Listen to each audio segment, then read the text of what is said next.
Pendant des décennies, nous avons cru connaître Curly Howard, le clown attachant qui a fait rire des millions de personnes avec ses pitreries enfantines et son sens du timing comique parfait.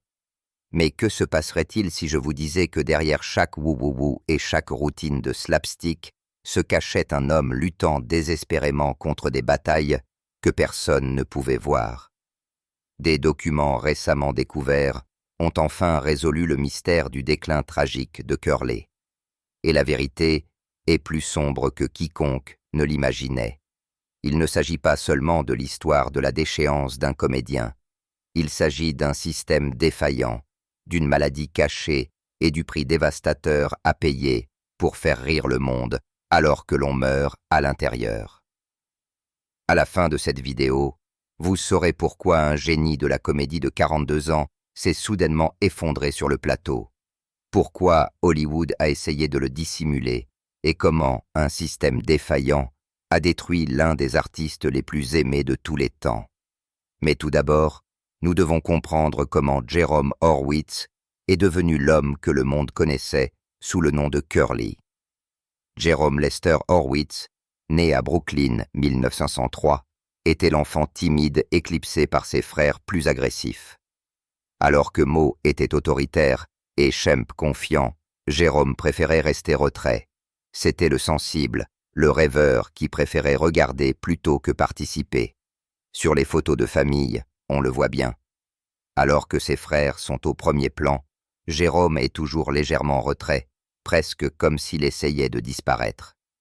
Ayant grandi dans un foyer juif ouvrier, Jérôme a appris très tôt que l'attention était une denrée rare. Avec 4 frères compétition pour l'attention de leurs parents, il a découvert que faire rire les gens était son ticket pour se faire remarquer. Mais même à cette époque, il y avait des signes que la relation de Jérôme avec la comédie était différente. Alors que ses frères faisaient des blagues et passaient à autre chose, Jérôme s'attardait sur chaque réaction, repassant les moments dans sa tête, analysant ce qui avait fonctionné et ce qui n'avait pas fonctionné. Mais c'est là que l'histoire devient intéressante, et c'est un schéma qui allait définir toute sa vie. Jérôme avait cette incroyable capacité à devenir quelqu'un de complètement différent quand il avait besoin de s'échapper. Mettez-le devant un public, transformation complète. C'était comme regarder quelqu'un appuyé sur un interrupteur.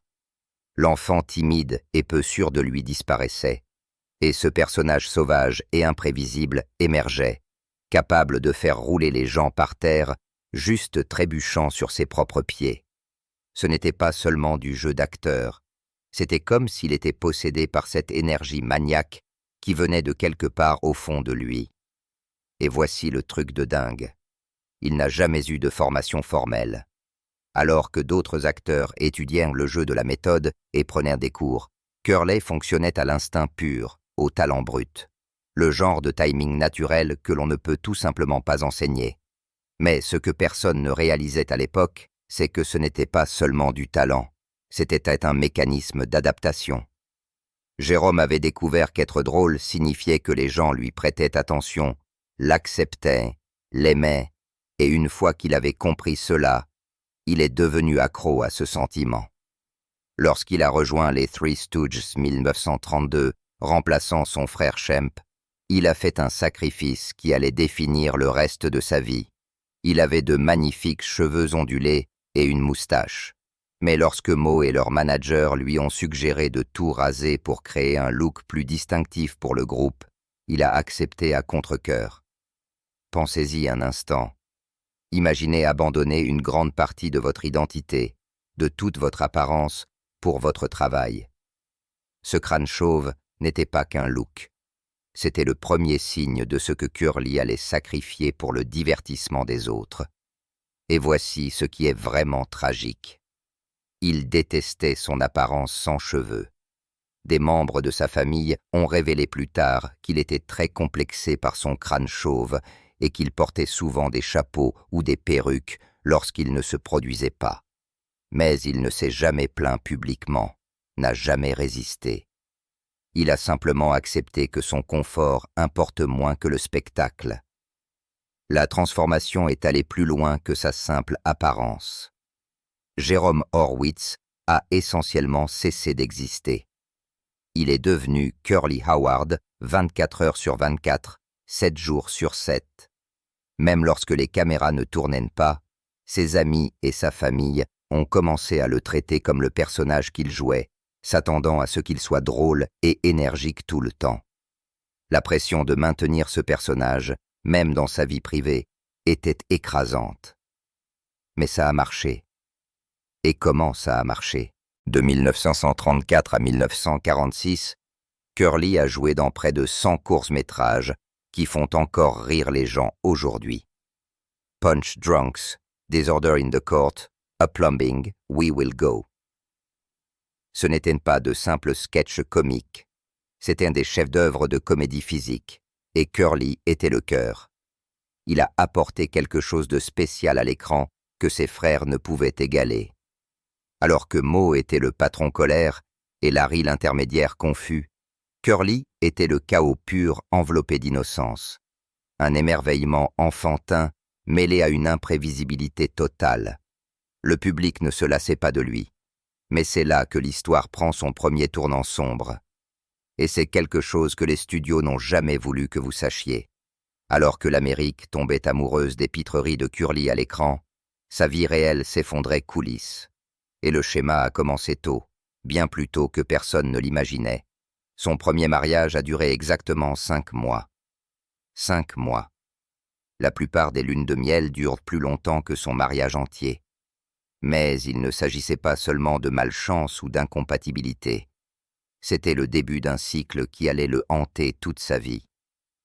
Vous voyez, Curly menait 2 vies complètement différentes.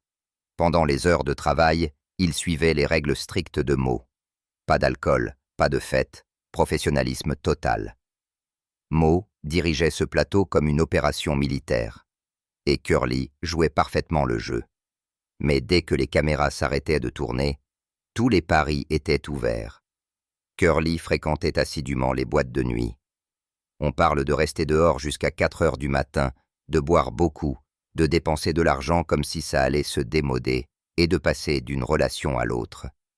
Il achetait des bijoux coûteux pour des femmes qu'il venait de rencontrer, achetait des propriétés sur un coup de tête et dépensait ses revenus plus vite qu'il ne pouvait les gagner. Son deuxième mariage avec Hélène semblait plus prometteur. Ils ont même eu une fille ensemble, Marilyn, née 1938.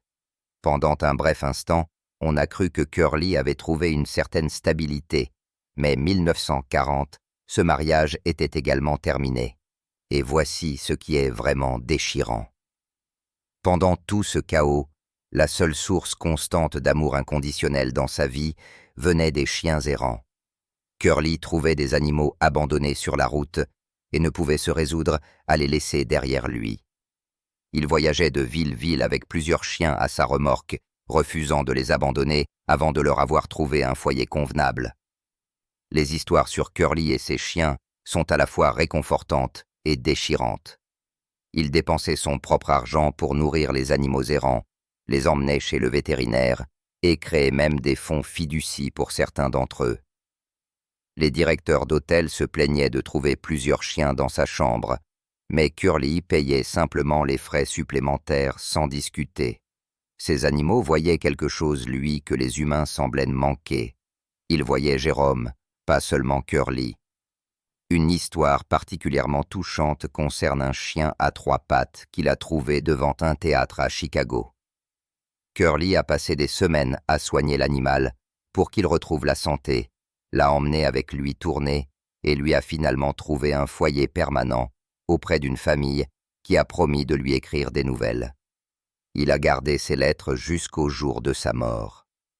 Le personnel de l'hôtel était choqué de voir ce célèbre comédien se présenter avec une meute de chiens errants. Mais pour Curly, ces animaux représentaient quelque chose qu'il ne trouvait nulle part ailleurs. La loyauté sans jugement, l'amour sans condition. Dans un monde où tout le monde voulait quelque chose de lui, des rires, de l'argent, du divertissement. Ces chiens voulaient juste être près de lui. Ils se fichaient qu'il passe une mauvaise journée, ou qu'il lutte contre ses démons. Ils aimaient Jérôme, pas le personnage qu'il jouait. Sa situation financière est devenue si mauvaise que Mo a dû intervenir tant que conseiller financier officieux, l'aidant à établir un budget et même à faire ses impôts. Pensez à cette dynamique. Votre frère aîné devant gérer votre argent parce que vous ne pouvez pas contrôler vos dépenses, la honte et la dépendance que cela a dû créer. Mo décrira plus tard le fait de devoir cacher le chéquier et les cartes de crédit de Curly comme s'il s'agissait d'un enfant. Mais il ne s'agissait pas d'un comportement enfantin. C'était le comportement de quelqu'un dont la chimie du cerveau était fondamentalement différente. Quelqu'un qui s'automédicamentait dépensant de la même manière qu'il s'automédicamentait avec de l'alcool.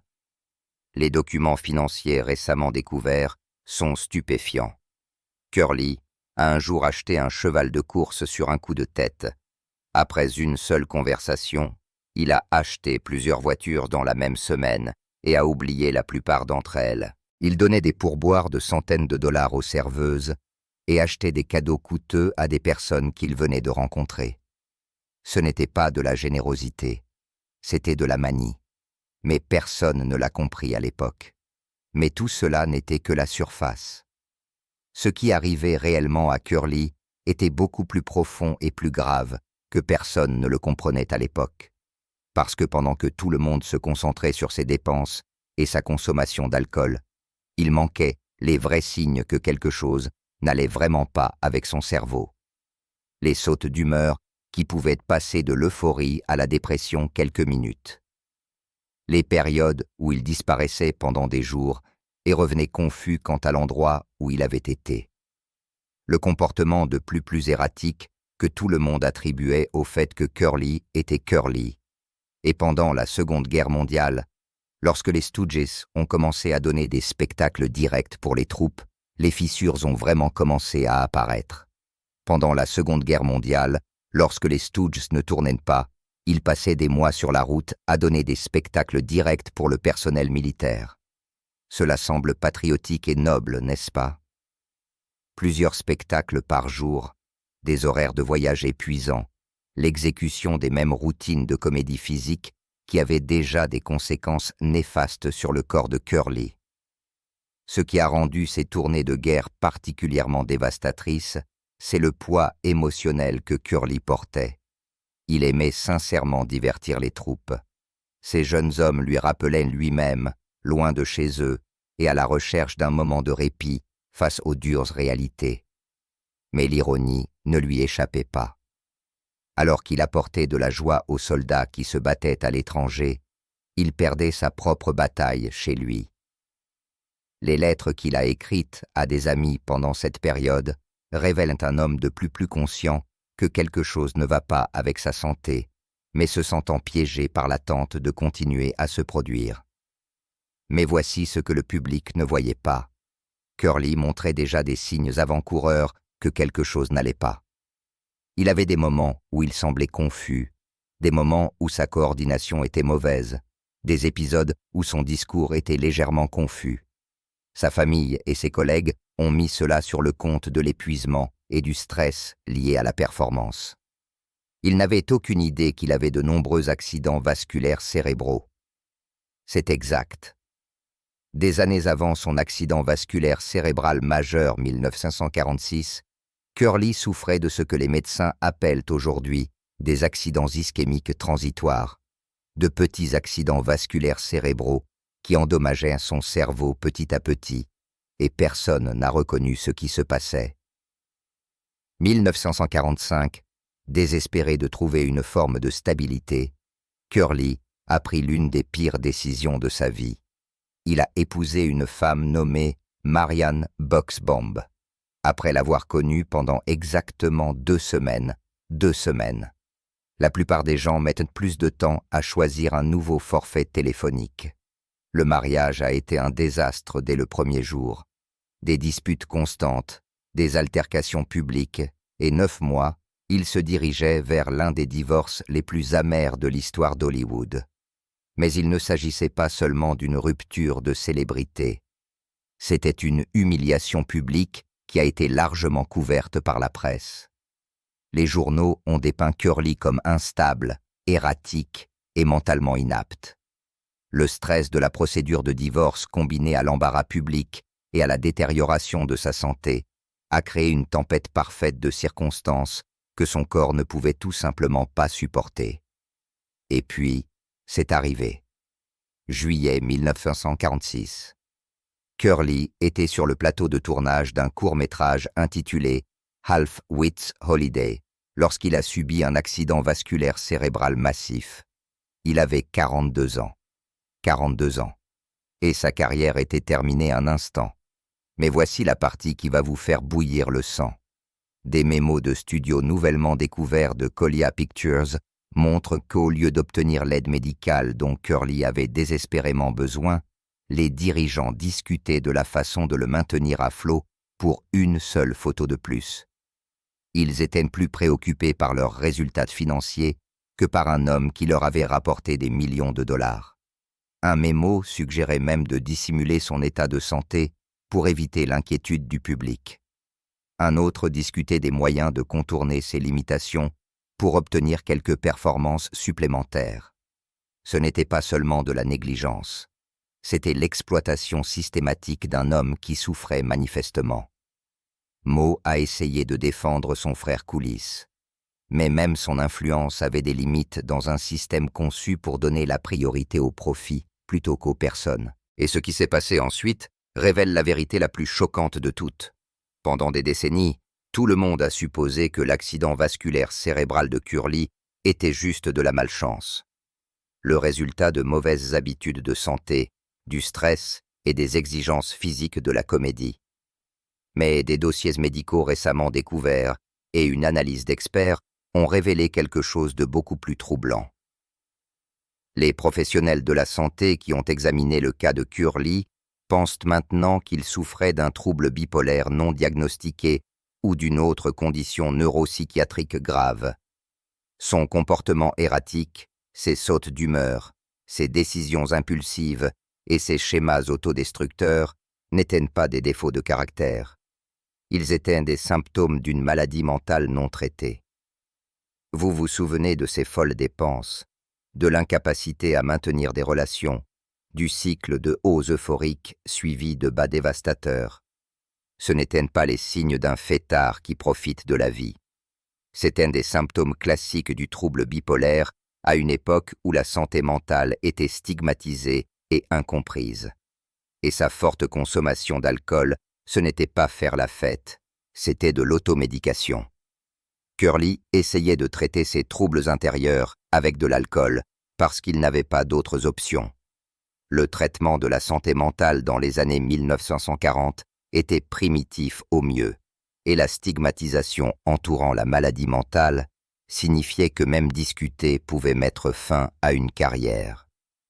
Curly Howard, l'un des artistes les plus aimés d'Amérique, se détériorait lentement à cause d'une maladie mentale non traitée, tout interprétant une comédie physique qui détruisait littéralement son corps. Les nombreux accidents vasculaires cérébraux n'étaient pas des événements aléatoires. Ils étaient le résultat d'années d'hypertension non traitée, probablement exacerbée par ses problèmes de santé mentale et sa toxicomanie. Mais l'ironie la plus cruelle, c'est que son incroyable capacité comique pourrait avoir été liée aux mêmes différences neurologiques qui le détruisaient. De nombreux comédiens à travers l'histoire ont lutté contre des problèmes similaires. Robin Williams, Richard Pryor, Chris Farley. Il y a quelque chose dans l'esprit créatif qui peut produire une comédie brillante et une douleur personnelle dévastatrice même temps. Après son accident vasculaire cérébral majeur, Curly a essayé de faire un retour. 1947, il est apparu dans un bref caméo dans Hold That Lion. Regardez cette performance aujourd'hui est déchirant. On peut voir une ombre de son ancien moi, luttant pour retrouver la magie qui lui venait autrefois si naturellement. Mais il y a un point positif dans cette histoire tragique. Juillet 1947, Curly a épousé Valerie Newman. Et pour la première fois de sa vie, il a trouvé quelqu'un qui le comprenait et se souciait vraiment de lui. Ils ont eu une fille, Janie, 1948, et malgré sa santé déclinante, ces dernières années ont été marquées par des moments de bonheur et de paix authentique. Valérie est restée à ses côtés à travers de multiples hospitalisations, d'autres accidents vasculaires cérébraux et la perte progressive de l'homme dont elle était tombée amoureuse. Lorsque Curly est décédé janvier 1952, à l'âge de 48 ans, il n'était pas seul. Il était entouré de personnes qu'il aimait pour ce qu'il était, et pas seulement pour les rires qu'il pouvait provoquer. La mort de Curly Howard a à peine fait les gros titres. L'homme qui a apporté de la joie à des millions de personnes est décédé dans un relatif anonymat, largement oublié par une industrie qui l'avait utilisé et était passé à autre chose. Mais voici ce que son histoire nous enseigne réellement, et pourquoi elle est plus importante aujourd'hui que jamais. Premièrement, le traitement des artistes par l'industrie du divertissement n'a pas autant changé que nous aimerions le croire. Nous voyons encore des célébrités aux prises avec des problèmes de santé mentale, de toxicomanie et les pressions de la célébrité. Alors que les studios et les sociétés de gestion donnent la priorité au profit plutôt qu'au bien-être, l'histoire de Curly n'est pas de l'histoire ancienne. C'est un modèle qui ne cesse de se répéter. Deuxièmement, la stigmatisation de la santé mentale tue littéralement des gens. Si Curly était né 50 ans plus tard, il aurait peut-être eu accès à un diagnostic et à un traitement approprié. Au lieu de cela, il a souffert silence, s'est automédicamenté avec de l'alcool et a été étiqueté comme difficile ou instable au lieu d'obtenir l'aide dont il avait besoin. Troisièmement, les personnes qui nous font rire sont souvent celles qui ont le plus besoin de notre compassion. La comédie vient souvent de la douleur, et beaucoup de nos artistes les plus aimés, la prochaine fois que vous verrez un comédien ou un artiste difficulté, rappelez-vous que derrière le personnage public se cache un être humain qui mérite l'empathie, pas le jugement. Les documents récemment découverts n'ont pas résolu un mystère. Ils ont révélé une tragédie qui se cachait à la vue de tous. Curly Howard n'était pas seulement un homme drôle mort trop jeune. C'était un être humain vulnérable qui a été laissé tomber par un système qui valorisait sa production plus que son bien-être. Son véritable héritage n'est pas seulement le rire qu'il a créé, c'est la leçon que sa vie nous enseigne sur la façon dont nous traitons les personnes qui nous divertissent. Chaque fois que vous regardez un court-métrage des Three Stooges et que vous entendez ce « nuc nuc nuc » contagieux, souvenez-vous de Jerome Horwitz. Souvenez-vous de l'enfant timide de Brooklyn qui a tout donné pour faire sourire le monde. Même lorsqu'il mourait à l'intérieur, il méritait mieux. Ils le méritent tous. Et peut-être que si nous tirons les leçons de son histoire, nous pourrons nous assurer que la prochaine génération d'artistes reçoive le soutien et la compréhension que Curly n'a jamais eu. Le mystère est résolu, mais la vraie question demeure. Que allons-nous faire de ce que nous avons appris ?